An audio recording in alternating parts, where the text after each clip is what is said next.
இன்றைக்கு முஸ்லிம்களுக்கும் அறிவுக்கும் சம்பந்தமில்லை என்று காத தூரம் விலகி இருக்கிறோம்.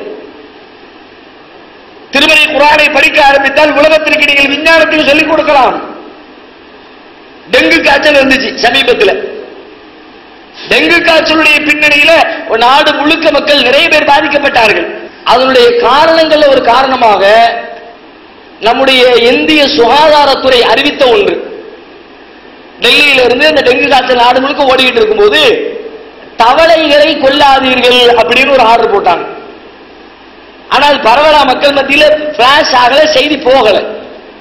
தவளையை கொல்லாதீங்க, என்னப்பா தவளைக்கு இதுக்கு என்னப்பா சம்பந்தம் அப்படின்னு பார்த்தா, இந்த கிருமியை உண்டாக்குகிற அந்த கிருமிகளை அழிக்கின்ற தின்னுகிற உணவாக உண்ணுவது தவளைகள் உண்ணுகின்றன. மனுஷனுக்கு இந்த நோயை உண்டாக்குகிற இந்த கிருமிகளுடைய அந்த கிருமிகள் தான் தவளைக்கு உணவா இருக்குது. எனவே தவளையை கொல்லாதீங்க.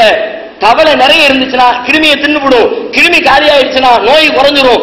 எனவே நீங்கள் இதை கடைபிடிக்க வேண்டும் என்று சொல்லி இந்திய சுகாதாரத்துறை உலக மக்களுக்கு, இந்திய மக்களுக்கு ஒரு வேண்டுகோள் விடுத்தது. அண்ணல் பெருமகனார் நபிகள் நாயகம் ஸல்லல்லாஹு அலைஹி வஸல்லம் அவர்கள் எந்த அறிவியல் கண்டுபிடிப்புகளும் வளராத காலத்தில் 14 நூற்றாண்டுகளுக்கு முன்னர் எத்தனையோ பிராணிகளை கொல்ல வேண்டும் என்று கட்டளையிட்டு விட்டு தவளையை கொல்லாதீர்கள் என்று கட்டளையிட்டாங்க. தவளையை கொல்லாத ரசூல் ஆர்டர் போட்டாங்க. என்ன தவளைகள் என்ன இருக்கு? ஒரு காலத்துல பார்த்தா தவளையும் ஒரு மாதிரி இருக்கு, அசிங்கமா இருக்கு, கொல்லத்தான வேணும் நினைச்சோம். இப்ப தெரியுது நபிகளார் சொன்னதற்கான காரணம். இதுவெல்லாம் உலகத்திற்கு சொல்லப்பட்டால் அள்ளி அரவணைக்க மாட்டார்களா?